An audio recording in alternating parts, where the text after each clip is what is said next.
Hey there, welcome back to High Infidelity, the best channel for cheating stories. Like and subscribe to channel for more spicy stories.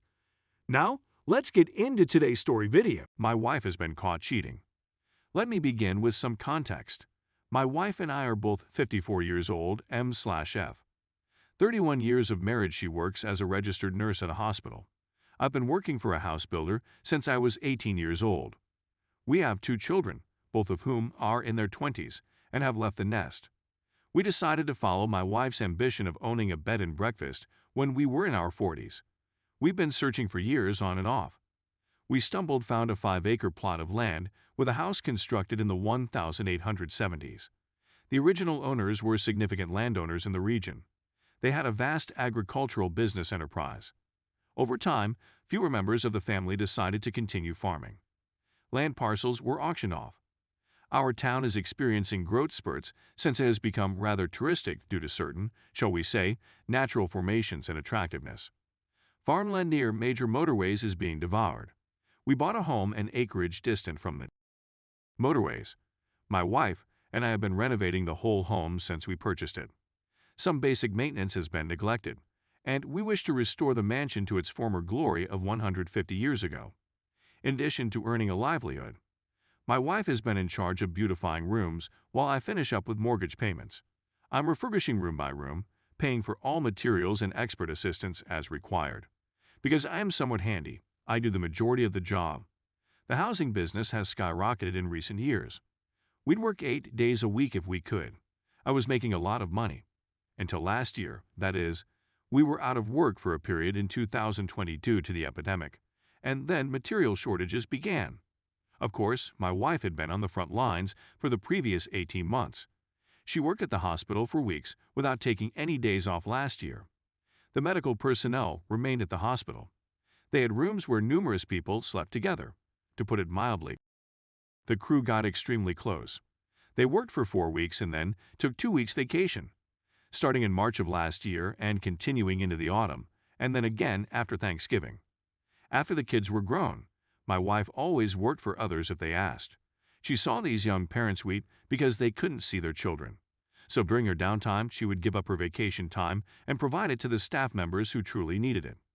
There were others who did the same thing. Her whole COVID experience had an impact on her, seeing people placed on ventilators, deaths, and so forth. She was no longer the same person. She was aloof. Our life had come to a halt. I put it down to her experiences or her age. I attempted to speak to her about it, but she said she simply didn't feel it anymore. We continued to collaborate on the home. We planned travels to a part of our state with a sizable Amish community. The Amish in this area are well known for their skill in woodworking and stitching. We purchased many pieces of furniture for the bedrooms, as well as handmade quilts. We had planned a 3-day excursion to this region to acquire dining room furniture this past weekend.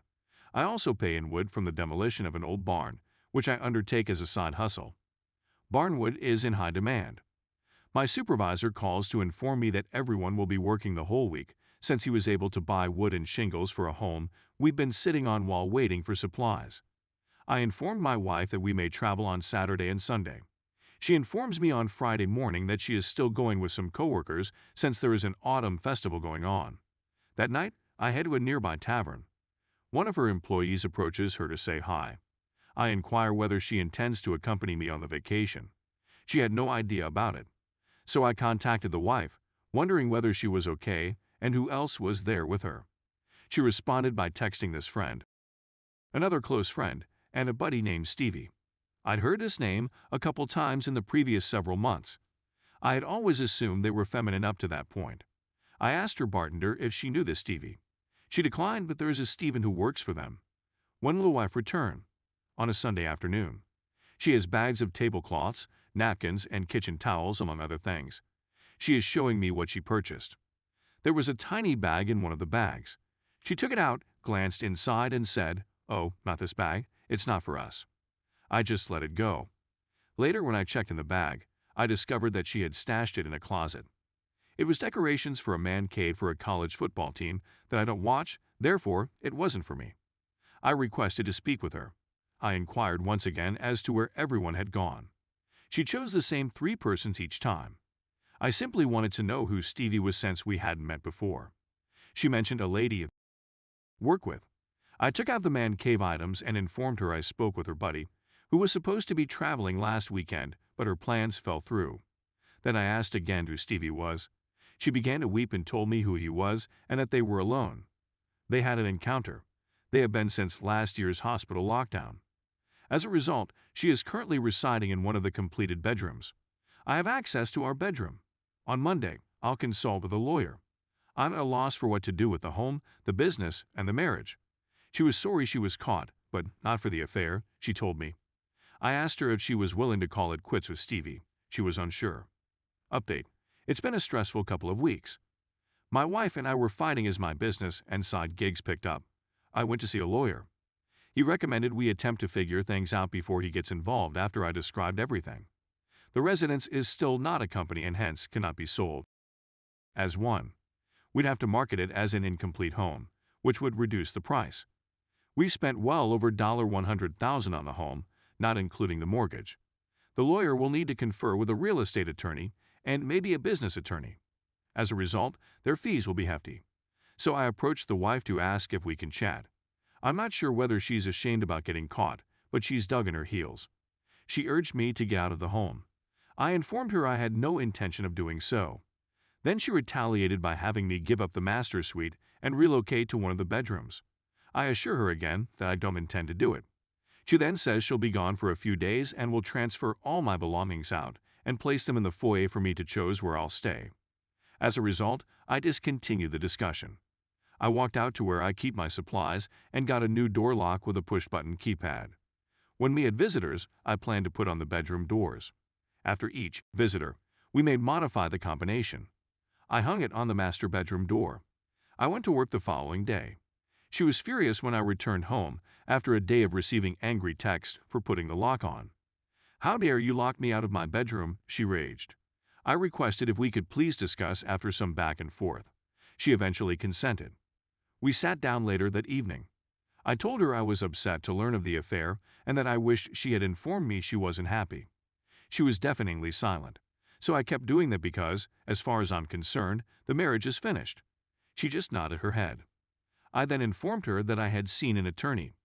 Her expression took her off guard. I stated to the attorney that it would be great if we could reach an agreement on what to do. The home is our most valuable asset, and selling it would result in a significant loss. I can document that I have paid the mortgage, thus the home is mine, she added with a grin. No, I said, shaking my head. My lawyer indicated that the home is a marital asset. The mortgage is in both of their names. I then took out a couple of binders.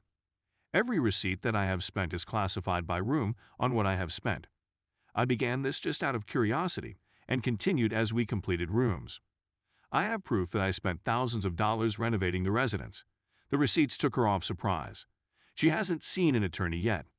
I offer that we live in peace and complete the home jointly. The B&B may thereafter be established. At the time, she could buy me out of the company. She dug her heels in once again.